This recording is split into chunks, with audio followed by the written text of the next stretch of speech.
السلام علیکم معزز حضرات، خلیفہ عبد الملک بن مروان کے عہد خلافت میں حجاج بن یوسف سقفی نامی ایک شخص عراق کا گورنر تھا۔ آپ اسے محمد بن قاسم کے چچا یا سسر کی نسبت سے بھی جانتے اور ایک ظالم اور جابر حکمران کے حوالے سے بھی یہی وہ شخص تھا جس نے حضرت عبداللہ بن زبیر کو بے دردی سے قتل کرنے کے بعد ان کی لاش کو 3 دن تک سولی پر لٹکائے رکھا، جبکہ اسی جنگ میں حجاج بن یوسف نے خانہ کعبہ پر سنگ باری کی اور عمارت کو نقصان پہنچایا۔ اس کے علاوہ ہزاروں معصوم لوگوں کو سخت سزائیں دینا شروع کر دی اور صحابہ کرام رضوان اللہ علیہ اجمعین کی بے حرمتی کرنا اس کے سنگین جرائم میں سے شامل تھا۔ حجاج بن یوسف کی موت کے بعد جو قیدیوں کو شمار کیا گیا تو ان میں 1,92,000 عورتیں تھیں اور ان میں 4,000 ایسی عورتیں تھیں جن کے جسم پر لباس نہیں تھا۔ اور یہ قیدی ایک ہی چادر دیواری میں قید تھے، قید خانہ کی چھت نہیں تھی۔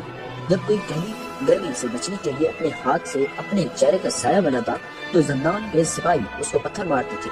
انہیں جو کی روٹی میں ریت ملا کر کھانا دیا جاتا تھا اور پینے میں بھی کروا پانی دیا جاتا تھا۔ حجاج لائن بے گناہ افراد اور بالخصوص سادات کے خون بہانے کو عذاب سمجھتا تھا۔ ایک مرتبہ اس ملعون نے روزہ رکھنا چاہا تو نوکروں کو حکم دیا کہ اس کے لیے من پسند سحری اور افطاری کا انتظام کیا جائے۔ چنانچہ اشارہ فہم نوکروں نے اس کے لیے ایسی روٹیاں تیار کی سادات کے خون سے گوندا گیا تھا۔ اس لائن نے اسی روٹی سے سحری افطاری کی ملعون کو ہمیشہ اس بات کا دکھ رہتا تھا کہ وہ کربلا میں موجود نہ تھا، ورنہ وہ شمر سے بھی زیادہ بڑھ کر ظلم کرتا۔ حجاج نے کوفہ بصرہ کے درمیان شہر اسد کی بنیاد رکھی، جہاں وہ 9 ماہ سے زیادہ قیام نہ کر سکا اور 53 سال کی عمر میں انتقال کر گیا۔ ابن خلقان کہتے ہیں کہ حجاج کو ارزا عاقلہ لاحق ہو گیا تھا، اس کے جسم کے اندر بچھو نوا کیڑے پیدا ہو گئے تھے۔ ایک طبیب کو بلایا گیا تو اس نے گوشت کا ایک ٹکڑا ریشم کی رسی کے ساتھ باندھا اور حجاج کو کہا وہ اس گوشت کے ٹکڑے کو نگل لے۔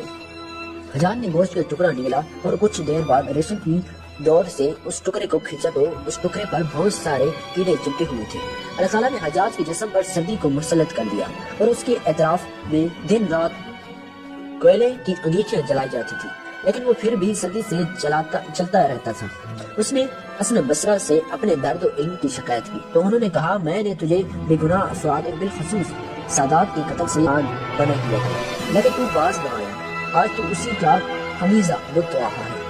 حجاج نے کہا کہ میں خدا سے یہ دعا نہیں کرتا کہ وہ مجھے دوزخ سے آزاد فرمائے، بس میری اتنی سی دعا ہے کہ جلدی سے میری روح قائم کر لی جائے تاکہ میں دنیا درد و عالم سے چھٹکارا حاصل کر سکوں۔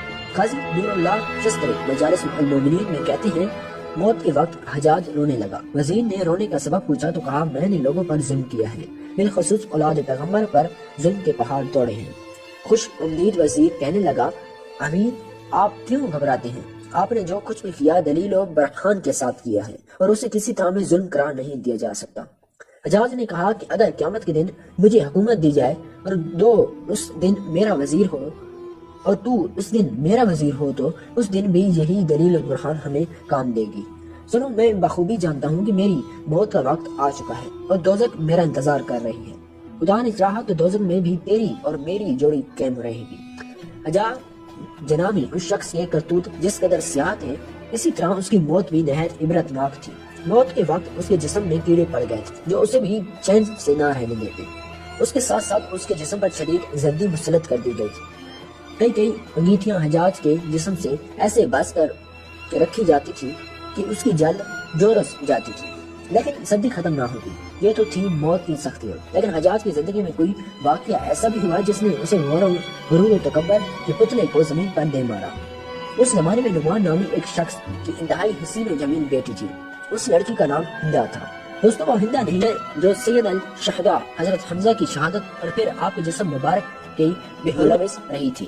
جہاں جس ہندا کی بات ہو رہی ہے وہ ایک غریب لڑکی لیکن اپنے حسن جمال میں بے مثال تھی۔ کہا جاتا ہے کہ پورے ملک عرب میں اس کے ایسی اور خوبصورت عورت نہ تھی۔ حجاج نے اس لڑکی کی شہرت سنی تو اس کے دل میں اسے دیکھنے کا اشتیاق پیدا ہو گیا، تو اس نے اپنے کرندوں کو مدد سے ہندا سے ملاقات کی صورت پیدا کر لی۔ جب حجاج کی نظر ہندا کے چہرے پر پڑی تو وہ پہلی ہی نظر میں اس کا عاشق ہو گیا۔ جہاں دیکھتا اسے اپنی محبوبہ ہندا کا چہرہ نظر آتا۔ چنانچہ حجاج نے ہندا کو حاصل کرنے کی کوشش شروع کر دی۔ جلد ہی 2 لاکھ درہم کی عوض اس دونوں کا نکاح ہو گیا اور ہندا حجاج کے محل میں آ گئی۔ شروعات میں حجاج ہندا پر جان نچھاور کرتا اور ہر طرح سے اس کی آسائش کا خیال رکھتا۔ ہندا کسی دولت مند گھرانے سرات تھی۔ حجاج سے نکاح کرنے کے بعد وہ دولت میں کھیلنے لگی اور اسے ہر طرح کا سکون میسر ہو گیا۔ دن گزرتے رہے، رفتہ رفتہ حجاج کا غصہ تو مزاجی اور ظالمانہ خاصیت کی اس کی محبت پر غالب آ گئی۔ اب وہ ہندا سے بھی اس طرح پیش آنے لگا جیسے دوسرے لوگوں سے سلوک رویہ رکھتا تھا۔ حجاج کی اس رویے سے اب ہندا رنجیدہ رہنے لگی۔ آہستہ آہستہ اس کے دل سے حجاج کی محبت ختم ہونے لگی اور وہ حجاج کو اپنے لیے ایک مصیبت خیال کرنے لگی۔ ادھر حجاج اسے ہر وقت رنجیدہ دیکھ کر اور زیادہ سختی سے پیش آنے لگا۔ جب حجاج کا دل ہندا سے بالکل متاثر آ چکا تھا تو اس نے انتہائی ذلت کے ساتھ عبداللہ بن طاہر کے ذریعے 2 لاکھ درہم ہندا کے پاس بھیجی اور کہا، میں نے تجھے طلاق دی، تیرے مہر کے 2 لاکھ درہم تجھے بھجوا رہا ہوں، اب جہاں تیرا جی چاہے چلی جا۔